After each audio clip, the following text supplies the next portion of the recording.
4వ కీర్తన, కీర్తనల గ్రంథము 44వ కీర్తన 44:24 చదువుకుందాం. నీ ముఖమును నీవు ఎలా మరుగుపరచి ఉన్నావు, మా బాధను మాకు కలుగు హింసను నీవేలా మరచి ఉన్నావు. చిన్న మాట ప్రార్థన చేసుకుందాం. ప్రేమ కలిగిన మా యేసు నాయన, ఈ మహాకృపలో ఈ దయను బట్టి ఈ నూతన పునరుద్ధాన దినాన్ని మా బ్రతుకుల్లో మీరు ఇచ్చారు నాయన. మా ప్రియ బిడ్డలు, నా తండ్రి సంఘంలోని బిడ్డలందరూ కూడా ఒక్కొక్కరు మీరు ఇస్తున్న కృపలో వర్ధిల్లుచున్నందున నీకు ఎంతో వందనాలు చెల్లిస్తున్నాము. అలాగే ప్రభువా, మరి ఇప్పుడు లేచి తిరిగి మా ఇళ్ళకి వెళ్ళబోతున్నాం. ఒక మాట మీరు దయచేసి పంపించండి. ఒక వాక్కును అనుగ్రహించి మమ్మల్ని తృప్తిపరిచి పంపండి. యేసునామమున వేడుచున్నాం తండ్రి. ప్రభునందు ప్రియులారా, చదవబడిన పరిశుద్ధ లేఖన భాగములో కోరహు కుమారులు చేసిన దైవ ధ్యానం. భక్తులు ఇలాగ మాట్లాడుతున్నారు, నీ ముఖము నీవు ఎలా మరుగుపరచి ఉన్నావు, నీ ముఖము నీవేలా మరుగుపరచి ఉన్నావు. దేవుని బిడ్డలారా, ఒక భక్తుడు దేవునిని చూచి నడవాలా, చూడకుండా నడవాలా అనేది ఒక జటిలమైన ధర్మ సంకటం, జటిలమైనటువంటి ధర్మ సంకటం. అసలు భక్తులు దేవుణ్ణి చూస్తారా, చూడరా? దేవుడు కనబడతాడా, కనబడడా? ఏటయ్యా స్వామి సరిగ్గా అర్థమయ్యేటట్టు చెప్పండి. మీరు బోధకులంతా మాటకారులు, బోల్డ్ మాటలు నేర్చుకొని వస్తారు బోధకు. ఏ ప్రశ్న అడిగినా సరిగ్గా చెప్పకుండా బోల్డ్ మాటలు గడగ చెప్పేసరికి ఉక్కిరిబిక్కిరి, ఆ సర్లే ఆశీర్వాద ప్రార్థన చెప్పి ఇంటికి పోవాలని ఏదో వెళ్ళాలనిపించి వెళ్ళిపోతాం. కానీ అసలు ప్రశ్నకు సమాధానం రానే రాకుండా మన బ్రతుకులే గడిచిపోతుంది. 10 ఏళ్ల కిందట ఏ ప్రశ్న ఉందో ఇంకా అదే ప్రశ్న ఉంటుంది. అలాగే అయ్యగారు బతికిపోతానే ఉన్నాడు, మాటకారుడు ఏదో చెప్పేస్తున్నాడు, అసలు మనకు అర్థం కావడమే లేదు. దేవుడు కనబడతాడా, కనబడ్డాడా? ఒక ముక్కలు ఎక్కువ రిఫరెన్స్ చెప్పదు. అసలు 2 ఏళ్ళు ఎంత అంటే 2, 4 అని చెప్పాలి. కానీ మళ్ళీ ఏదేదో గణిత శాస్త్రం ప్రారంభమైనప్పుడు మొట్టమొదటి శాస్త్రాచార్యుడు ఇలా ఏదో చెప్పేసరికి మనం ప్రశ్నలు వచ్చిపోతున్నాం. అది మళ్ళీ అంటే మళ్ళీ కొత్త ప్రశ్నలు వచ్చి అలాగా చాలా అయ్యగారి చాలా విషయాలు తెలిసి అది ఇంప్రెస్ అయిపోయి మొదటి 2, 4 మర్చిపోయి అలా జరుగుతుంది క్రైస్తవ సంఘాల్లో. ఏమండి, అసలు దేవుడు కనబడతాడా, కనబడ్డా అని ఆలోచిస్తే మొదటి తిమోతి పత్రికలో ఒక మాట గమనించాను దయచేసి. మొదటి తిమోతి 1వ అధ్యాయంలో ఇలా మాట్లాడుతున్నాడు. 17 సకల యుగములలో రాజు ఉంది, అక్షయుడు అదృశ్యుడునగు అద్వితీయ దేవునికి ఘనతయు మహిమయు ప్రభావములు యుగయుగములు మహిమయు యుగయుగములు కలుగును గాక. ఆమేన్. కనుక దేవునికి ఉండే ముఖ్య లక్షణములలో ప్రధాన లక్షణములో ఒకటి అదృశ్యుడు. He is an invisible god. అదృశ్యుడు అంటే అర్థం ఏంటి? కనబడని వాడు. అదాన ప్రధాన లక్షణం. అగ్ని వేడిగా ఉంటుంది, దాని లక్షణం చల్లటి నిప్పు ఉంటుంది. అక్కడ మంచు చల్లగా ఉంటుంది. నువ్వు ఎక్కడికైనా షాప్కి వెళ్ళి వేరు ఐస్ క్రీమ్ ఏమయ్యా అంటే ఇస్తారా? వేరు ఐస్ క్రీమ్ ఏంటి? మెంటల్ పారిపోయినట్టు మెంటల్ హాస్పిటల్ నుంచి వేరే ఐస్ క్రీమ్ ఏంటా పిచ్చి ఉందా అని అంటాడు కదా. దాని సహజ లక్షణం మంచు చల్లగా ఉంటుంది, అగ్ని వేడివేడిగా ఉంటుంది. ఎప్పుడు తీసుకురా, మళ్ళీ వేడి దేవకు కాస్త చల్లగా తీసుకురా అంటే చల్లగా ఏంటి? ఆ రెండు అది self contradiction. You cannot have a cold fire Nar hot ice. అలాగే దేవునికి ఉండే సహజమైన కాస్త తెల్లటి బొగ్గు తీసుకురా అంటే ఎలా కుదురుతుంది? బొగ్గు అంటేనే నల్లగా ఉంటుంది. అవునా? పాలు ఏ పాలైనా కాస్త నల్లగా తీసుకురా పాలంటే కుదరదు. ఈ ప్రకృతిలోని కొన్ని పదార్థాలకు అనివార్యమైన సహజ లక్షణములు ఉన్నాయి. ఆ సహజాత లక్షణం కంటే మించి వేరే దాని విరుద్ధంగా మనం కావాలన్నా ఆ వస్తువు మనకు దొరకదు. కారం బెల్లం ఉండదు, తీయం వేపకాయ ఉండదు. అలాగే దేవుడు అనే వ్యక్తికి ఉండే ఒక లక్షణం ఏంటంటే అదృశ్యుడు. మరి అదృశ్యుడైన దేవుడు మరి ఈ భక్తుడు ఏం మాట్లాడుతున్నాడు? నీ ముఖమును నాకు మరుగు, అంటే లోగడ ఎప్పుడో చూసినట్టుగా ఉంది ఆయన పరిస్థితి కదా. ఆయన చెప్తున్నప్పుడు సాక్ష్యం ఎలా ఉంది? లోగడ ఎప్పుడో చూసినట్టే మాట్లాడుతున్నాడు. కానీ మరి 1 తిమోతి 6:16 మనం చూడనక్కర్లేకుండానే వాళ్ళించవచ్చు. ఏమన్నాడంటే మనుషులలో ఎవడును ఆయనను లేదు, చూడనేరడు అన్నాడు. సమీపించరాని తేజస్సులో ఆయన మాత్రమే వసించు అమరత్వం గలవాడై ఉన్నాడు. మరి దేవుడు అక్కడెక్కడో ఉన్నాడు, మనుషులు ఎవరు చూడలేదు, చూడబోడు. దేవుడు అదృశ్యుడు. మరి ఈయనేంటో తెలిసినట్టు పెద్ద చూసేసినట్టు నాకు నీ ముఖము మరుగు ఎందుకు మరుగుపరిచి ఉన్నావు అంటే ఎప్పుడో చూసినట్టు ఇప్పుడు మరుగైనట్టు ఆయన సాక్ష్యం ఉన్నది. అంతేకాదు చాలా చోట్ల అలాగే మాట్లాడుతున్నాడండి. 39వ కీర్తన చూడండి, 39వ కీర్తన 13వ వచనం చూడండి. నేను వెళ్ళిపోయి లేకపోకముకు నేను తెప్పరిల్లాలనుకుంటున్నాను ఆయన. నేను వెళ్ళిపోయి లేకుండా వెళ్ళిపోకముందు, శాశ్వతంగా నేను ఈ జగత్తు నుండి నిష్క్రమించక ముందు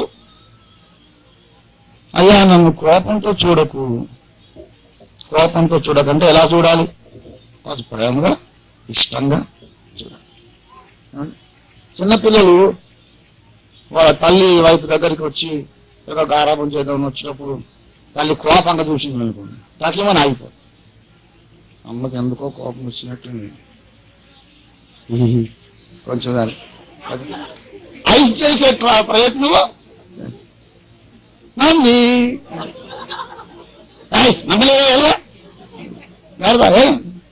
అంటే ఇక వెళ్ళిపోతుంది. కొన్నిసార్లు పాపం తల్లి ఐస్ అయిపోతుంది. పాప ఎంతగా నన్ను సంతోష పెట్టాలని ప్రయత్నం చేస్తుంది. ముందు కాస్త విసుక్కున్నా అది కాస్త అలాగే కొన్ని నకరాలు చేస్తారు, రావే అని చెప్పి దగ్గరికి తీసుకొని ముద్దాడతారు. అలాగుంది భక్తుల లక్షణం. దేవాన్ని అంత కోపంగా చూస్తున్నారేంటి? మన కోపముతో చూడకు. మరి ఎలా చూడాలి? ఎలా చూడాలి? ప్రేమగా చూడు, దయతో చూడు. అంటే ఇప్పుడు ఎలా చూస్తున్నాడు? అసలు చూడటం ఏంటండి బాబు? అసలు ఎక్కడున్నారు దేవుడు చూడటానికి? చూడటం ఏంటి? దేవుడు చూడటము వాళ్ళందరూ కోపం ఒకటి, ప్రేమ ఒకటి మళ్ళీ అందులో రసాలు కూడా. అసలు దేవుని ఇప్పుడు ఒక మనిషి కోపంగా చూస్తున్నాడా లేడా మనం ఎక్కడ చూస్తే అర్థమవుతుంది? వాడి కళ్ళల్లో చూస్తే ఆ మూడేమిటో అర్థమవుతుంది. మరి ఏం తెలుసు? ఏమర్థమైంది? ఏం కనపడింది? అసలు దేవుడు ఇలా కనపడ్డాడు కదా. 27వ కీర్తనలో 9వ వచనం, నీ ముఖమును నాకు దాచకుము, కోపము చేత నీ సేవకుని తొలివేయకుము. మళ్ళంటాడు అదే మాట, నీ ముఖమును నాకు దాచకుము. అంటే ఎంతసేపు ఈయన దేవుని ముఖాన్ని చూస్తూనే ఉన్నాడు పాపం. ఇక్కడేమో దావీదు అంటున్నాడు, నీ ముఖమును నాకు దాచకు. మరొక 44లో కోరహు కుమారులు అన్నారు, నీ ముఖమును నాకు దాచకు. మరి పౌలు ఏమంటాడు? అసలు దేవుని చూసే క్వశ్చనే లేదండి. పేతురు ఉన్నాడు, 1 పేతురు పత్రిక 1వ అధ్యాయం 8, మీరు ఆయనను చూడకపోయినను ఆయనను ప్రేమించుచున్నారు, ఇప్పుడు ఆయనను కన్నులారా చూడకయే విశ్వసించు. మళ్ళీ కూడా వచ్చి పడింది, మీరు కన్నులారా చూడకుండా నడవాలా, చూసి నడవాలా దేవుణ్ణి అని ప్రశ్న. అండి దేవుడు ఎక్కువసేపు మిమ్మల్ని నేను సస్పెన్స్ లో పెట్టకుండా ఒక మాట చెప్తాను, గమనించండి. దేవుణ్ణి నేను చూశాను అండి, దేవుణ్ణి నేను చూశాను అని స్టేట్మెంట్. ఇప్పుడు మీరు రంజిత్ చౌదరి గారిని చూశారు లేదా? చూసేశారు. ఇంకా చూడాలి అని ఏం లేదు, ఇంకేం చూసేశారు. కానీ దేవుణ్ణి చూచుట అనేది అలాగా అవునా కాదా అని ఒక ముక్కలో చెప్పగలిగిన అనుభవం. దేవుడు చూచుటలో ఎన్నో మెట్లున్నవి, ఘట్టములున్నవి. దేవుణ్ణి మొదట ఆత్మ నేత్రములతో చూడడం మొదలు పెట్టాలి, తర్వాత ఈ కళ్ళతో చూడవచ్చు. కనుక సూచికని అంటే సంపూర్ణ మహిమలో ఇప్పుడు ఈ కళ్ళతో ఈ వస్తువుని ఎలా చూస్తున్నాము అలా దేవుణ్ణి ఎవడు చూడటము ఇంతవరకు జరగలేదు, జరగబోదు. దేవుడు అదృశ్యుడు, సర్వాంతర్యామి అయినను ఒక మాట గమనించాలి. భక్తుడు తగినంతగా ఎదిగినప్పుడు దృశ్య రూపంలో కూడా దేవుడు వచ్చి మాట్లాడతాడు. బిలాము దగ్గరకు వచ్చాడు, అబ్రహాము దగ్గరికి యెహోవా వచ్చాను, కళ్ళెత్తి చూడగా ముగ్గురు మనుషులు కనబడేది. దేవుడు పెట్టారా, దేవుడు దర్శనములో కనబడుట, స్వప్నములో కనబడుట. అయితే దర్శనములో స్వప్నములో కనబడుటను గురించి నేను ఇప్పుడు ప్రసంగించడం లేదు, దానికి ప్రసంగం అక్కర్లేదు. దర్శనం కలిగితే కలుగుతుంది, లేకపోతే కలగదంతే. ఆయన ఇస్తే కలుగుతుంది, లేకపోతే కలగదు. దర్శనం నువ్వు ప్రాక్టీస్ చేసేది కాదు. అలాగే కళ, దేవుడు ఇస్తే కలగదు, ఆయన కనబడతా లేకపోతే కనబడు. దానికి మీరు ట్రైనింగ్ ఇచ్చేది అవసరం లేదు. దర్శనంలో దేవుడు కనబడుట, లేక ఏదో ఒక మనిషిలో కనబడతాడు చాలాసార్లు. ఇప్పుడు నా మీద చాలా గురి కొంతమందికి, అప్పుడు వాళ్ళకి ఏదైనా ఒక కడుపు నొప్పి వచ్చింది అనుకోండి, తగ్గట్లేదు, కళ రావడం, కళలో ఓఫిరన్న వచ్చినట్టు రావడం, వచ్చి ప్రేమగా చూసి ఎందుకమ్మా వారు నేను నిన్ను స్వస్థపరుస్తున్నారే పొట్ట మీద అలాగాని వెళ్ళిపో. దిగ్గులు లేచి ఓఫిరన్న ఏంటంటే లేడు, అరే నొప్పి పోయింది. అలాంటి అద్భుతాలు కొన్ని జరిగినాయి. అది నా శక్తి కాదు, వాళ్ళకు ఒక భక్తుల మీద గురి ఉంది కనుక యేసు ప్రభు వారు ఆ ఆకారంలో వస్తారు. అది నేను వచ్చేది మీరు మళ్ళీ నన్ను రమ్మంటే నేను రాగలను, నేను రాగలను. ప్లీజ్ పాస్టర్ గారు మీరు కల్లోకి రండి స్వస్థపరిచిందంటే నా వల్ల కాలేదు. ప్రభువు రాగలడు అలాగా. అలాగే దేవదాసయ్య గారు ఉన్నాడు. ఇప్పటికీ చాలా మందికి దేవదాసయ్య గారు కళ్ళలోకి వచ్చి మాట్లాడుతుంటారు. చాలా మందికి అర్థం కావట్లే ఏంటంటే ప్రభు కొంతమంది పలానా పెళ్లి చేసుకోవాలా వద్దా, పలానా ఇల్లు కట్టుకోవాలా వద్దా, పలానా చోట ఇలా ఉండాలా వద్దా అని ఏదో నడిపింపు కోసం అడిగేటప్పుడు వాళ్ళ కళ్ళలో దేవదాసయ్య గారు వస్తారు. ముసలాయన బిడ్డ ఇలా చెయ్యని చెప్పేసి ఏ భక్తుల మీద గురి ఉందో ఆ భక్తుని ఆకారంలో దేవుడు రకరకాలు కనపడతాడు. నా దగ్గరికే మరి వచ్చాడు, నేను ఎన్నోసార్లు చూశాను, కానీ సడన్ గా మాయమైపోతున్నాను కనబడి. అవన్నీ చెప్పుకుంటే అర్థమయ్యే సంగతులు కాదు. ఆత్మానుభవం చేతనే వివేచింపదవును, అవి బోధిస్తే అర్థమయ్యేవి కావు. కానీ బోధిస్తే తప్ప అర్థం కాని సంగతి ఒకటి ఉంది, అర్థమైందా? కొన్ని అనుభవం చేత మాత్రమే తెలుస్తాయి, కొన్ని బోధిస్తే తప్ప అర్థం కావు. దేవుని చూచుట అనేది దేవుని బిడ్డలు గమనించాలి. మనము సాధన చేయవలసిన ఒక అనుభవం ఉంది. అదేమిటంటే దేవుని మెలకువలో మన చుట్టూరా చూచుట. ఇది సాధన చేయాలండి.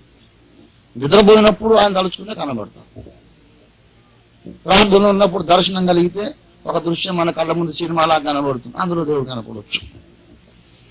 కానీ వీధిలో నడుస్తూ, భోజనం చేస్తూ, క్లాసులో పాఠం చెబుతూ, పాఠం వింటూ, లేదా వంట చేస్తూ, భోజనం చేస్తూ, ఇంకేమైనా కార్యక్రమాలు చేస్తూ, పని ఉద్యోగం చేస్తూ అనుక్షణము దేవుని అంతరంగపు నేత్రాలతో చూచుట అనే అనుభవం మనం ప్రాక్టీస్ చేయాలి.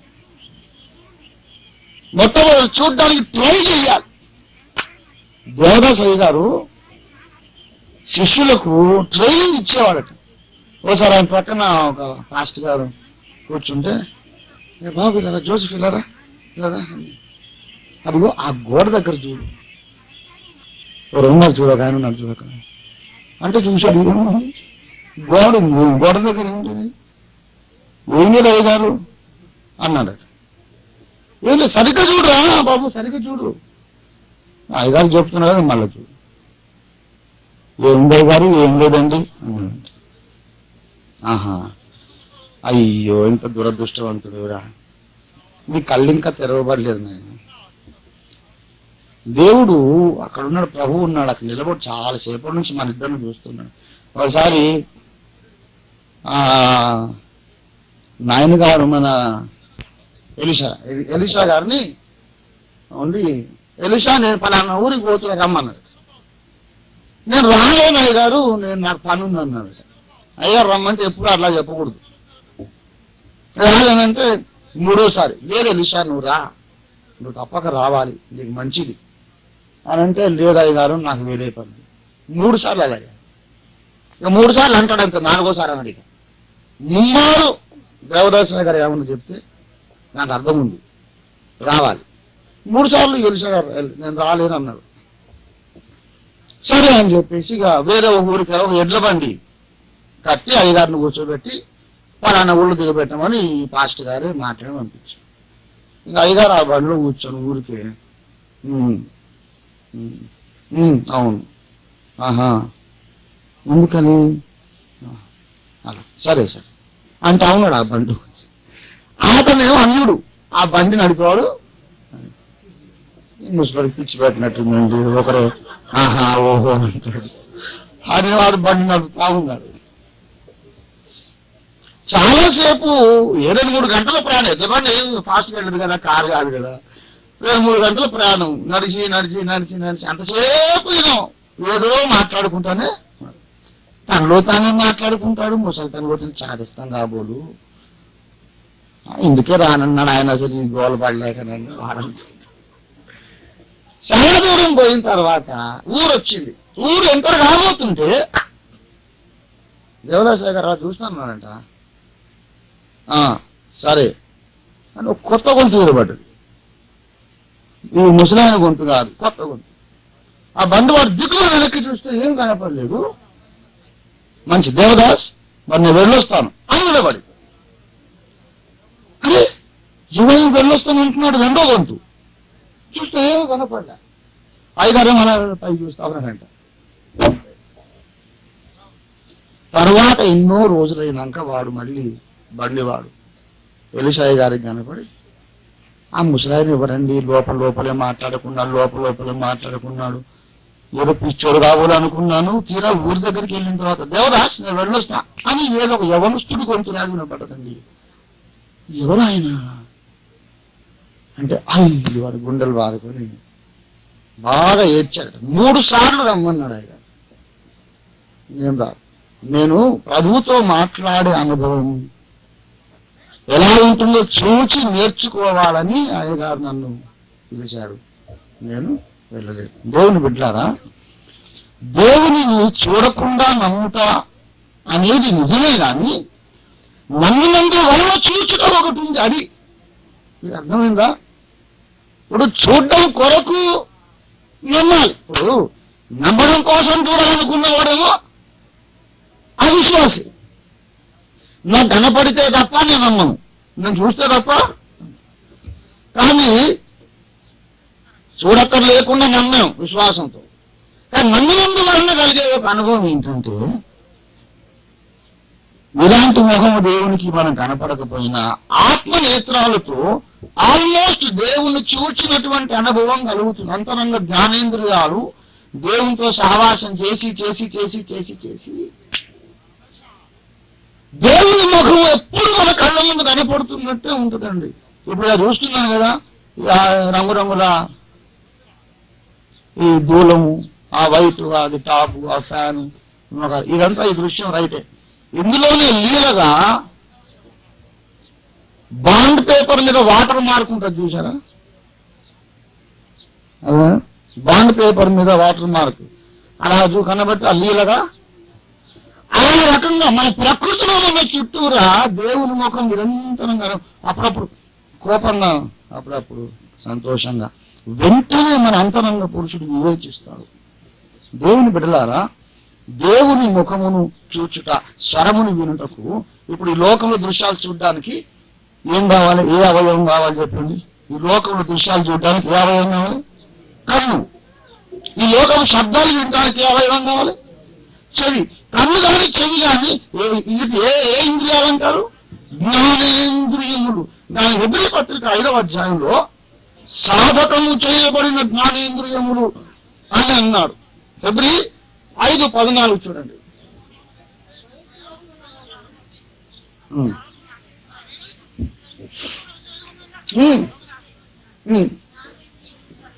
జ్ఞానేంద్రియములు ఎలాంటి జ్ఞానేంద్రియాలు? సాధకము చేయబడిన. చిన్నప్పుడు అప్పుడే పుట్టాం, కేరకేరమని ఏడుస్తున్నాం. అమ్మ లాలిపాట పాడింది, జోలపాట పాడింది.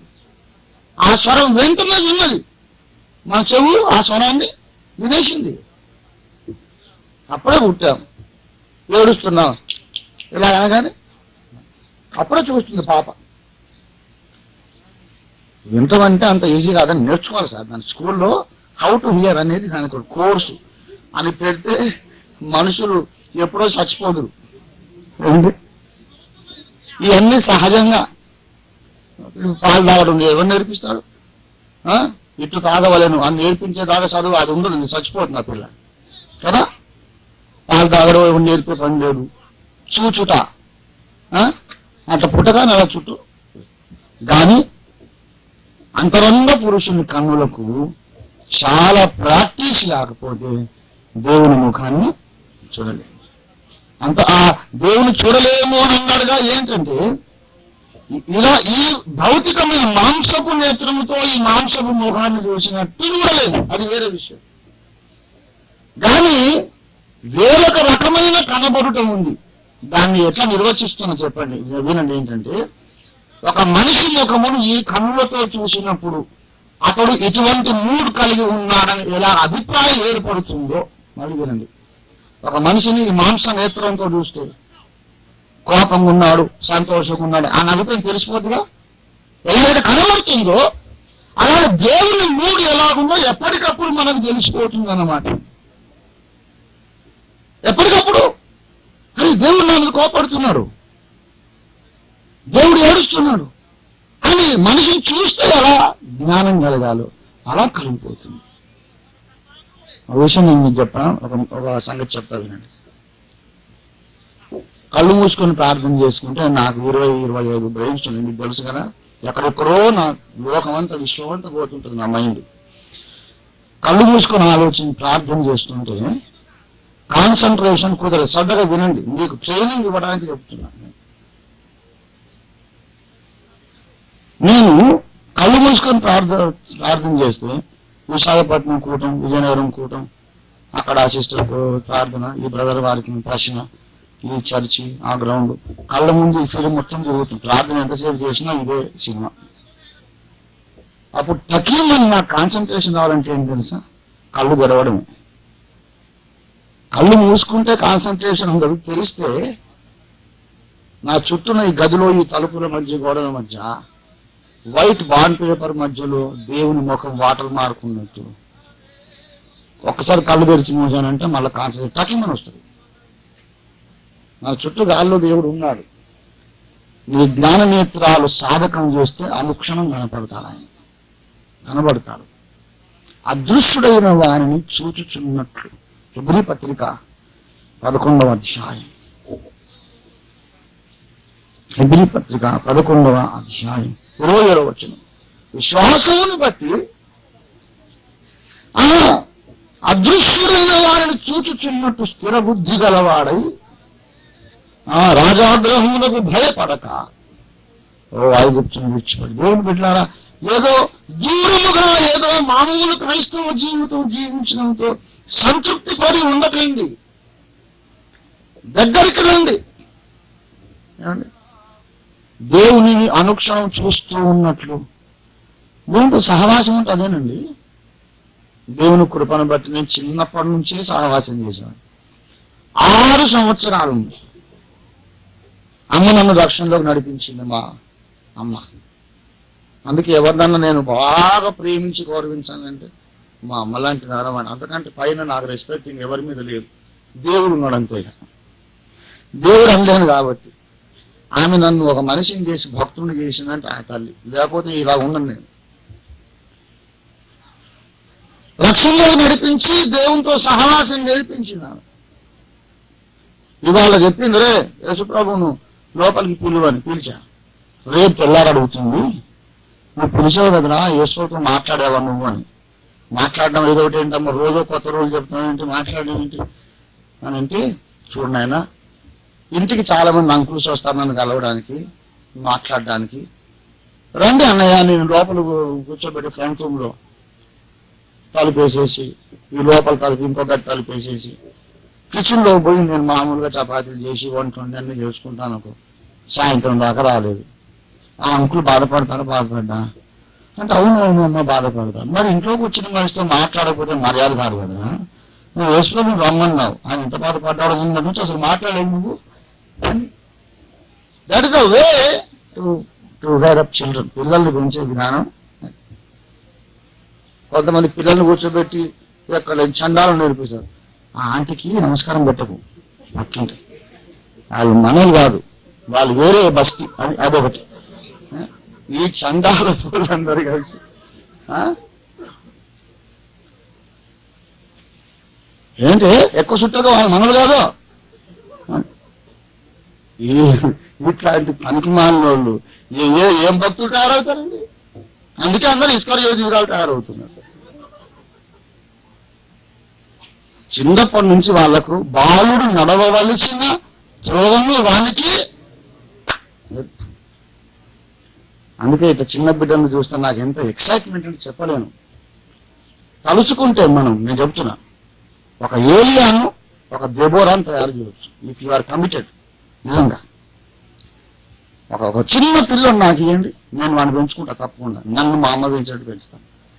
అలాగా మాట్లాడు చెప్పిన తర్వాత అమాయక విశ్వాసం కదా, మోకరించి ప్రార్థన చేసే యేసయ్యా నాకేం తెలుసు, నేను ఆడుకునేటప్పుడు కాపాడు, మా అమ్మని కాపాడు, మా నాన్నని కాపాడు, ఇంతకంటే అట్లా కనబడడం లేదుగా అంటే ఇట్లా చెయ్యి. ఏమొచ్చినది చెయ్యి? ఏం కనపడిందా? కనపడలేదు. తగులుతో నేను కనపడడం లేదు. అట్లా నా దేవుడు పడుతుంది. పిల్లలకు మనం ఆ ముచ్చట పెట్టాలి కానీ ఏదో ఆ చెట్టు మీద దయ్యం ఉంది, ఆ చందమామలో చెట్టు కింద ముసలం ఉంది, కుందేలు ఉంది, ఎందుకయ్యంది పిచ్చి పిచ్చి కథలు. అలా చేసి పెంచితే పిల్లలను మన భక్తులను తెలుసు. నా అనుభవం చెప్తున్నా. 6 ఏళ్ళప్పుడు గబగబా పరిగెత్తి ఓ లేడి పిల్ల పరిగెత్తి దబ్బీమని పడిపోతాం కదా. మోకాలు చెక్కుపోతే లేచి ఏసయ్య మీద తగవేసుకునేది. నువ్వు పక్కనే ఉంటావని అమ్మ చెప్పింది. నువ్వు ఉండే లాభం పట్టుకోవద్దు, పడుతుంటే ఉన్నావు అయితే చూస్తున్నావు నేను పడుతుంటే. అక్కడ నువ్వు ఉండే లాభం లేకపోతే లాభం. ఉన్నావు నాకు తెలుసు, కానీ నేను పడుతుంటే పట్టుకుందామని నాకు లేదు. నేను సరే మాట్లాడుకో, నీకు నేను కట్టి అని వెళ్తాను. అలిగి ఓ చెట్టు కింద అట్లా బొమ్మ ముద్దు పెట్టుకోను. గంట సేపు అయిన తర్వాత ఎంత పని ఏసైని కలుగుతున్నాను, ప్రభుత్వం మాట్లాడకుంటే అసలు బాగోలేదు అని ఇక మళ్ళీ నేనే తగ్గి వ్యవసాయం ఒక్కసారికి నేను క్షమిస్తున్నాను. మళ్ళీ నెక్స్ట్ టైం నుంచి నేను అట్లా పడనీయద్దు. ఓకే మంచోడులే మాట్లాడదాం. దేవుని బిడ్డలు యథార్థం చెప్తున్నా. అలా పెరిగాను దేవునితో మాట్లాడి ఇప్పుడు అలవాటు అయిపోయింది. ఏం అలవాటు అయిందంటే కళ్ళు తెరిచి ఈ రూమ్ చూస్తుంటే వాటర్ మార్క్ లాగా దేవుని ఫేస్ కనపడుతుంది. అందులో ఒకసారి కోపం. అలా పెరిగాను దేవునితో మాట్లాడి ఇప్పుడు అలవాటు అయిపోయింది. ఏం అలవాటు అయిందంటే కళ్ళు తెరిచి ఈ రూమ్ చూస్తుంటే వాటర్ మార్క్ లాగా దేవుని ఫేస్ కనబడుతుంది. అందులో ఒకసారి కోపం, ఒకసారి ప్రేమ, ఒకసారి జాలి, ఒకసారి ఏడుపు, దుఃఖం తెలిసిపోతుంది. కళలో దర్శనములో చూచుట వేరు, మెలకువలో కనబడుతున్న ఈ లోకంలోనూ ఎక్కడో ఆయన ముఖం ఎప్పటికప్పుడు దేవుని మూడు అనే దాన్ని వ్యక్తపరుస్తూ మన కనపడుట వేరు. ఇది సాధనము చేత వచ్చే విద్య. ఇది ఒక విద్య అండి. దయచేసి సంఖ్యాకాండం చూడండి. దయచేసి మనం ఎన్నేళ్ళు క్రైస్తవులను బతికితే ప్రయోజనం ఏముందండి? 24 సంఖ్యాకాండం 24:15. అమ్మా 24:15 తొందరగా ముగించేస్తాం. ఉపమాన రీతిగా ఇట్లా నేను అద్దెగది బెయోరు కుమారుడైన బిలాముకు వచ్చిన సర్వమా కన్నులు తెరచిన వానికి వచ్చిన దేవవాక్కులను విన్నవాని వార్త, మహోన్నతుని విద్య ఎరిగిన వాని వార్త. అతడు పరవశుడై కన్నులు తెరచిన వాడై. చూసారా? కన్నులు తెరచి పొందాలా, మూసి పొందాలా? తెరచిన వాడై సర్వశక్తుని దర్శనం. కళ్ళు మూసి పొందేది ఒక దర్శనం, అది దేవుడిస్తే తప్ప మనకు. కళ్ళు తెరిచి పొందే దర్శనం ఏంటంటే నువ్వు సాధనము చేత సాధించే దర్శనం. ప్రాక్టీస్ చేయాలి. అదంతా వేరే శోధంతా వద్దండి. చూడండి, మనం ఎదగాల్సింది చాలా ఉంది, నేర్చుకోవాల్సింది ఎంతో ఉంది. ఉన్నదేమో 3వ క్లాసులో ఉన్నాం, ఎక్కాల్సింది హిమాలయన్ పీక్ ఉంది. ఇప్పుడు ఇతర విశ్వాసాల గురించి పట్టించుకోవడానికి టైం ఉందా మనకు? టైం లేదు. వాడి సంగతి విడిచాం మనకెందుకంటే నువ్వు ఎక్కువ సరిగ్గా కొండ, దానికి దేవుడు బహుమానం ఇస్తాడు. రేపు నిత్యత్వంతో నువ్వు ఆనందించాలంటే ఈ భూమి దేవునితో సహవాసం చేయాలి. ఎస్, ఎవరికి వారు ఒక తపస్సు చేసినట్టు, సాధన చేసినట్టు ఇంటి దగ్గర అనుక్షణం దేవుడు ఉన్నాడనుకొని గమనించి పక్కకు చూస్తూ వినడానికి ప్రయత్నం చేస్తూ ఉన్నట్టు కొన్నాళ్ళు సాధన చేస్తే మీకు తప్పకుండా ఆ అనుభవం కలుగుతుంది. కన్నులు తెరచిన వానికి కలిగిన దర్శనం. అందుకనే మొన్న విశాఖపట్నంలో ఉన్నప్పుడు ఒక పాట, మొన్న ఈ ట్రిప్లో 3 పాటలు రాశాను ఏకంగా. ఎప్పటి నుంచో అనుకున్నాను. కొంతమందికి గర్భం వస్తుంది, గర్భం వచ్చిన తర్వాత నెలలు నిండిన తర్వాత పిల్లోడు పుడతాడు అనుకుంటే ఒక్కడిసారి 3 పుడతారు. అట్లా నేను 3 పాటలు కన్నాను. నిన్ను చూచిన కన్నులతో ఈ లోకమందు ఎవ్వారినైనా కనలేని స్వామి. తెనాలి బస్ స్టాండ్లో ఈ పల్లవి నా నోట్లోకి వచ్చింది. అలాగే చుట్టూ బస్ స్టాండ్ నిలబడాలి. నిజం యథార్థం చెప్తున్నాను. నేను ఎప్పుడు చెప్తా, పాపం చేసినా ఏది చేసినా నేను చెప్తా. నాకు ఆ దమ్ము ఉంది. తమ్ముడు నేను పలానప్పుడు తప్పు చేశాను, నా కొరకు ప్రార్థన చేయి. కానీ ఎందుకు దాచుకునేది ఏం లేదు. తెనాలి బస్ స్టాండ్లో సూట్ కేసు పట్టుకొని చుట్టూ చూస్తున్నా. అలా గాలి ఉంటే చాలు నా చుట్టూ, వాటర్ మార్క్ దేవుని ఫేస్. అది ప్రభువానికి స్తోత్రం అనుకుంటాను. ఆంధ్ర ప్యారిస్ కాదు తెనాలి. సోకులకు ఫ్యాషన్లకు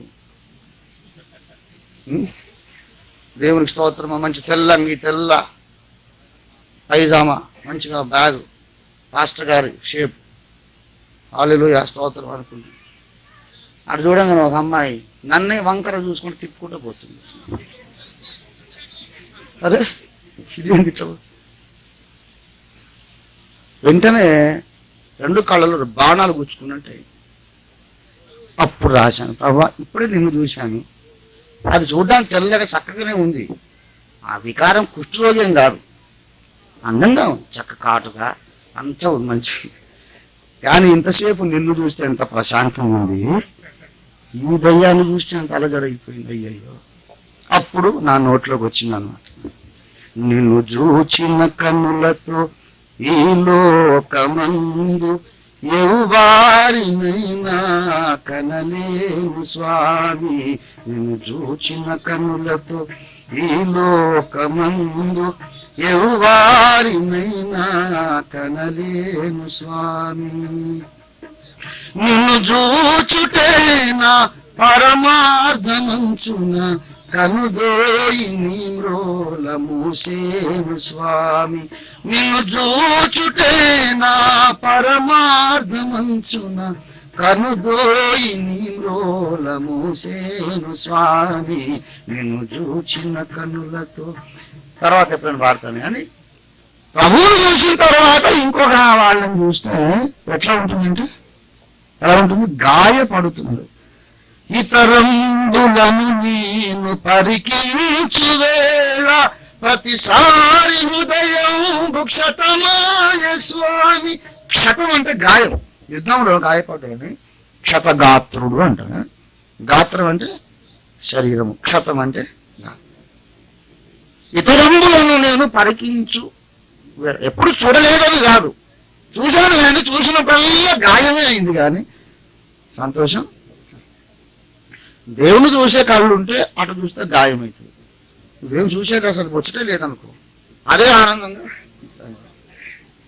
గొర్రెకు పందికి అదే డిఫరెన్స్. దేవుని బిడ్డలారా, దేవుని చూచుట ఏమండి అలవాటు చేసుకోవాలి. సాధనమున పనులు సమకూరు అన్నాడు కదా, సాధన చెయ్యాలి, సాధన చెయ్యాలి. దేవుడు నా ప్రక్కన ఉన్నాడని గమనింపు. మొట్టమొదటి ఈ సాధనమునకు ఏమండి మొట్టమొదటి విషయం ఏంటంటే దేవుడు నా ప్రక్కన ఉన్నాడు అనే నిండు నమ్మిక ఉండాలి. తరువాత ఇప్పుడు వేరే మనిషి ఎంత సహజంగా ఎంత నిజంగా ఉన్నాడో అంత వాస్తవంగా దేవుడు ఉన్నాడు. నా లోపల ఈ 3 విషయాలు గమనించండి, మీరు రాసుకోండి. జ్ఞానేంద్రియముల సాధనకు 3 మెట్లు రాసుకోండి. దేవుడు నా ప్రక్కన వాస్తవముగా ఉన్నాడు అని నమ్ముట, అది మొట్టమొదటి మెట్టు. రెండవది ఏంటంటే ఆ దేవుని చూడగలిగిన జ్ఞానేంద్రియం ఒకటి నా అంతరంగములో ఉన్నది, అది నమ్మాలి. అది రెండవ మెట్టు, అది తెలుసుకోవాలి. దేవుని ఇప్పుడు రుచి చూడడానికి నాలుక పెట్టాడు కదా, వాసన చూడడానికి ముక్కు ఉంది, వినటానికి చెవి ఉంది, చూడడానికి. అలాగే నా ప్రక్కన ఉన్న అదృశ్యము చూడడానికి స్పెషల్గా డిజైన్ చేయబడిన ఒక అవయవము, ఇంద్రియము నా లోపల ఉంది. దానికి అదే పనిగా ఆయన చూడడం కోసం చేయబడ్డ స్పెషల్ కన్నది. ఆ ఉద్దేశానికి అది వాడలేదనుకో, ఆ అవయవమే వేస్ట్, నిష్ప్రయోజనం. అది నమ్మాలి. మూడవది ఏంటంటే ఆ ఇంద్రియముతో నేను తనను చూడాలని అదృశ్యుడైన దేవుడు వాంఛించుచున్నాడు. అది మూడవ వాస్తవం. He is desiring that I should see him with my inner eye. ఆయన వాంఛించుచున్నాడని మనకి ఎట్లా తెలుసు? మనం ఆయన చూడాలని కోరిక ఉంది కాబట్టి ఆ కన్ను ఆయన చేశాడు. కన్ను ఎవరు చేశారు? మనం చేసుకున్నామా? పై కన్నే చేసుకోలేము, లోపల కన్ను అసలే చేసుకోలేము. లోపల కన్ను ఎవరు చేశారు? ఎందుకు చేశాడు? ఈ కన్ను దేని కొరకు చేశాడు? ఈ లోకమును చూచుటకు, లోకములో అక్షర రూపమైన లేఖనమును పఠించుటకు, అందుకొరకు చేశాడు. కానీ లోపల కన్ను ఎందుకు చేశాడు? పుట్టినైనా అంత ఈ కన్ను కంటే ఎక్కువ ఇంట్రికేట్ నిర్మాణం కలిగింది అది లోపల. ఈ కన్ను మట్టికి మన్నైపోదు, ఆ కన్ను మాత్రం నిత్యత్వం ఉంటుంది కదా. ఏ కన్నది? ధనవంతుడు చచ్చిపోయి పాతి పెట్టబడ్డాక కన్నులు ఎత్తి అన్నాడు, అది ఆ కన్ను సంగతి చెప్తున్నాడు. ఆ కన్ను యుగయుగములు ఉంటుందండి. మట్లు మన్నైపోయే కన్నే ఇంత కష్టంగా చేశాడు అద్భుతంగా దేవుడు. లోపల నిత్యమైన కన్ను ఎందుకు చేశాడు అనుకుంటారు? అది ఈ భూమి మీద జీవించుండగా మన పక్కనే ఉన్న నడుస్తున్న ప్రభువుని మనం చూడాలి, ప్రాక్టీస్ చేయాలి, ఆశించాలి. దేవా నిన్ను చూచుటకు సహాయం చేయి అనే సాధన ప్రయత్నం చేయాలి. సైకిల్ తొక్కేటప్పుడు చూడండి, ఇంకో మాట చెప్తాను. 4వది, మొదటి మెట్టు ఏం చెప్పినా ఉన్నాడు అని నమ్మవాలి. రెండవది ఆ దేవుని చూచుటకు ఒక అవయవం ప్రత్యేకంగా నాలో నిర్మితమై ఉన్నదని నమ్మాలి. ఆ అవయవాన్ని వాడుకొని నేను దేవుణ్ణి చూచుట దేవునికి ఇష్టము, దేవుని వాంఛ అని మనం. 4వది ఏంటంటే దేవుణ్ణి చూడడానికి పలుమార్లు ప్రయత్నిస్తూ ఉండాలి.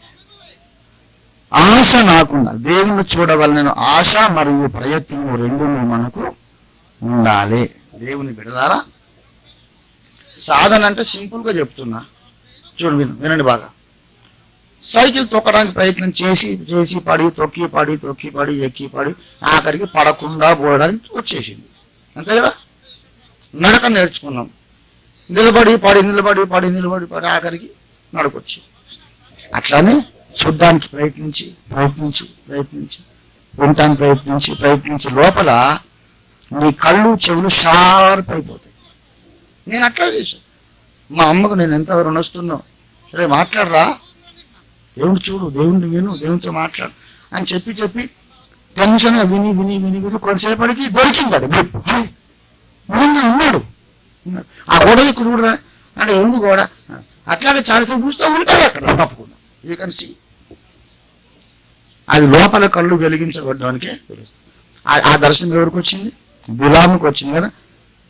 అతడు పరవశుడై కళ్ళు తెరిచి దేవ దర్శనం, ఆ అనుభవం దాన్ని ఏమన్నాడు అంతకని ముందు వచ్చినప్పుడు? మహోన్నతుని విద్య మెరిగిన వానికి వచ్చిన వాక్కు.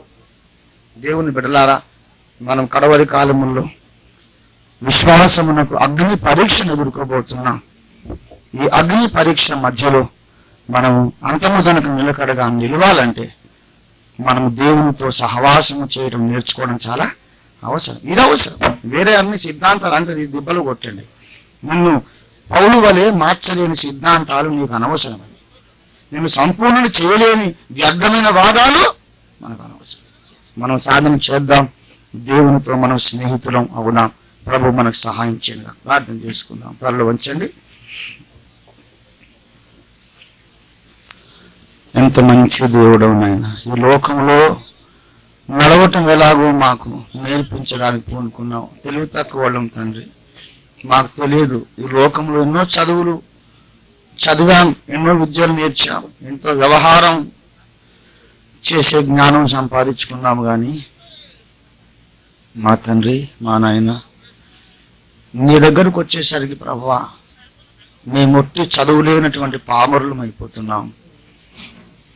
ఎన్నో తెలుసు, అన్నీ తెలుసు, కానీ నిన్ను చూడటం తెలియదు, నీ మాట వినటం తెలియదు. ఏం చేయాలో అర్థం కాక తప్పటడుగులు వేసి బ్రతుకంతా అస్తవ్యస్తం చేసుకుంటున్నాం తండ్రి. నేను చూచే కనులు ఉండటం గొప్ప భాగ్యం నాయన తండ్రి. భక్తులు అన్నారు కోపంతో చూడొద్దు, నీ ముఖం మరుగు చేయొద్దు అన్నారు. ఎంత గొప్ప అనుభవం నాయన. వారు బ్రతుకున్నప్పుడే, మెలకువలో ఉన్నప్పుడే, ఆయా పనులు చేసుకుంటూ ఉన్నప్పుడే ఈ దృశ్య ప్రపంచములో ఎక్కడో లీలగాన్ని రూపము కూడా వారు చూశారు నాయన. అట్టి అనుభవము మీరు మాకు దయచేయండి. మీ దాసులు దేవదాసయ్య గారికి ఉండిన అనుభవం మీరు మాకు దయచేయండి. కన్న తండ్రి బిలాముకు ఉండిన అనుభవము మాకు దయచేయండి. యేసు నాయన నీకు వందనాలు. ఇప్పుడు వెళ్ళుచుండగా మమ్మల్ని మీ దీవులతో పంపించమని, ప్రతి ఒక్క బిడ్డను మీరు ముట్టి, అందరి శరీరములు దేహములు ముట్టి స్వస్థపరచమని, అందరంతరంగ పురుషుని ముట్టి లోపల నేత్రములను కండ్లను తెరవజేసి, లోపల చెవులను కూడా తెరవజేసి, నేను చూచి నీ స్వరమును వినే ఆ విద్య సాధన చేయడానికి కృప చేయమని యేసు పరిశుద్ధ నామమున మీకు వినయంతో వేడుకొని ప్రార్థిస్తున్నాము తండ్రి. యథార్థవాది టీవీ ఈ యూట్యూబ్ ఛానల్ను తప్పకుండా మీరు సబ్స్క్రైబ్ చేయండి, లైక్ చేయండి. అక్కడ ఉన్నటువంటి ఆ బెల్ ఐకాన్ని మీరు ప్రెస్ చేయండి. అప్లోడ్ అవుతున్నటువంటి ఈ యొక్క విశేషమైనటువంటి ప్రాముఖ్యత కలిగిన, సమకాలీన ప్రాధాన్యత కలిగినటువంటి అనేక సందేశాలు వెంటనే మీకు నోటిఫికేషన్ వస్తుంది. So without fail please like and subscribe the యథార్థవాది TV YouTube channel. God bless you.